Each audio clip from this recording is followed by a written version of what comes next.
Hello, Panther fans. Welcome to Barnett Stadium. Your Northside Panthers defeated the Austin Mustangs 57 to 49. The Panthers improved to 15 and 9 overall, 9 and 1 in district. Still on top of on the district. Uh, Coach Shelton, great game. But we want to start off with a couple questions from the viewers to get so they can get to know who you are. I know it's kind of late in the season, but there's some viewers who are just getting in on the action recently, and they have a couple questions. They want to know who you are. Uh, can you tell us a little bit about yourself? Where are you from? Where'd you go to high school, and what year did you grad? I actually grew up in Friendswood, Texas. It's I-45 South, kind of near the Baybrook Mall, Nasser area, Clear Lake, Clear Creek area. And my mom and dad actually still reside there today. I went to Clearbrook High School, graduated in 2001. Um, uh, After graduation, I actually attended University of Houston, and I played there for 4 years for my first three for Coach Ray McCallum, and for my last with Coach Tom Penders, which was an excellent experience. Not only to be able to travel the country, see a lot of different places, some great competition playing in the Conference USA back then, but also just being able to build a lot of long-lasting relationships with friends, and especially even my wife, which I met her there at University of Houston as well. Coach, who's your leading scorer on the year? We call him Fee. His name is Ronald Holmes Jr. I believe right now he's averaging somewhere between 22 and 24 points per game. Okay, Coach, let's get into the game against Austin. First half, it's a pretty tight contest. Both teams only managed to get 22 and 20 points respectively. Since you're still on top of the hill, more or less, like still in first place, does it feel like the playoffs already started? Well, yes, because of that really tough loss to Madison last Saturday, we really don't have any room for error. So we know every game counts. Every game means the world to us. Even though I think we beat Austin roughly by 22 or 23 points the first time, we knew that Coach Mitchell was going to have those guys ready to play, and that they were going to give us everything that they had, and that's exactly what they did. Okay, third quarter, you guys, let's just backtrack for a second.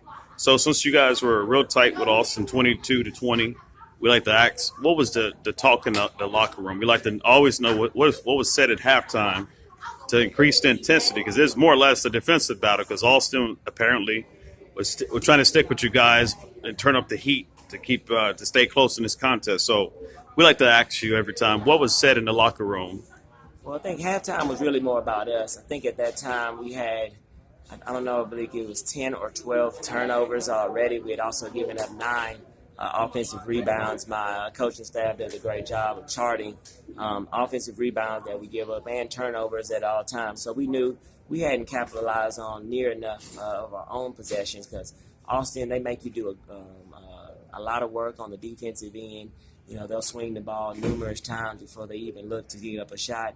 And you don't want to work that hard and then just give the ball right back to them. And that's what we did way too many times in the first half. Yeah, we saw in the third quarter. It looked like the locker room talk worked, and you guys picked up the intensity on Austin.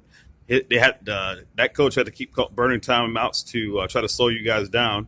So each time he called timeout, Coach, what was said? What did you want your guys to focus on to keep the momentum and keep the intensity on Austin? Well, we're just playing smart. The refs were calling things a little tighter than I expected. So it was playing defense without our hands, not giving up easy shots, and not number 3, which is on every defensive possession, closing out the possession with a defensive rebound. We couldn't get out hustled, so Austin was doing a better job than us at times. So I was just trying to stay on them and keep them focused, no matter who was in the game. Fourth quarter, 25 seconds left in the game. Austin called timeout. You're up by 4 points, 53 to 49. What was the game plan to preserve that win, Coach? At that point, we knew they were going to be in a man-to-man situation. They were going to be scrambling, trying to make us play a lot faster. But we wanted to slow it down, find a great shot either at the rim or get fouled and go to the free throw line, and make sure we kept the ball in the right guy's hands at all times. Okay, Coach, congratulations on that win. You improved to 9-1 in district. But let's backtrack, because the Panther Network was not able to attend the Madison game. Can you give us a summary, if you recall, on that Madison game? You were up 34-29 at the half. Can you give us a brief summary of the first half of the Madison game? Well, honestly, in the first half, we took a lead early. They fought back. That was a perfect example of a playoff-like atmosphere. Both teams, trying to knock each other out, but nobody staying down for the count. So we took the lead. They came back. We took the lead again right before the end of the half. But they came out in the second half, and they took a lead, I believe, a 7-point lead in the fourth quarter. And once that happened, we fought, we clawed back, we tied the game up, but we were not able to pull it off there in the end. Yeah, second half was a very tight matchup, very tight contest. We spoke after the game very briefly via text message. Can you tell us what happened in the second half? You guys lost that game by 2 points. Can you tell us what happened in the second half? Well, in the second half, they got some key offensive rebounds on their end and some nice finishes. We made a couple mistakes as far as turning the ball over in some key spots, so they took a 7-point lead there in the fourth. We tied the game up, making some outstanding plays. And then, the basketball guys really didn't smile on us at the end where 10 seconds to go, tied up ball game. We caused a loose ball. It went out of bounds. It was their ball, and they were able to get a shot up with 4 seconds to go, and then basically a tip-in or a quick finish layup on a rebound to end that game. Okay, Coach, we have a fan question. How many years have you been the head coach at Northside? This is my 4th year as the head coach. This is my 5th year at Northside. I was the varsity assistant and JV coach before. Okay, that's all the questions we have, Coach. Congratulations on this win, improving, staying on top. You have 4 games left. Milby's coming up next, and you have Sterling, Wisdom, and Waltrip to close out the season. So thanks for the interview, Coach. We're going to see you, TJ Ingram, at the Milby's game. But, Coach, you gave us a different time. You have a chance. Can you let us know what time is that game, if you remember? I believe the Milby game is an 8 o'clock game. It's a late tip. So 8 p.m. game. It's an 8 p.m. game following our girls' team playing excellent basketball as well, trying to stay in the hunt for the playoffs right before us in a doubleheader. Okay, Coach. Thank you so much. Again, congratulations on the 57-49 win to stay on top. And good luck on the last 4 games of the season. We'll be there watching. Yes, sir. Thank you. Thank you, Coach. All right.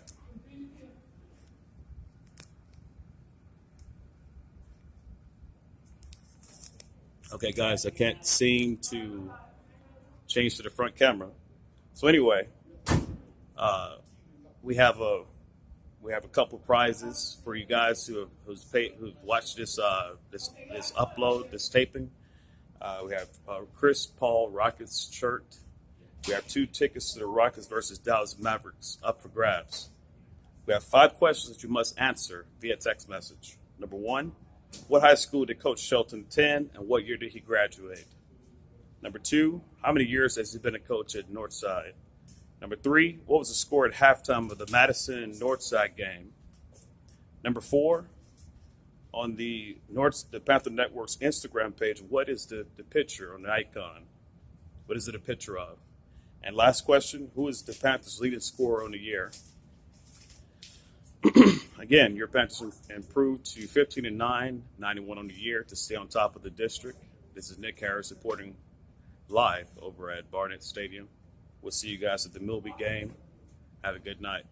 Oh, the number to text, if you want to win, if you have the answers to those 5 questions, 832-893-3640. Have a good night. Signing off from Barnett Stadium or Barnett Fieldhouse. Good night, guys.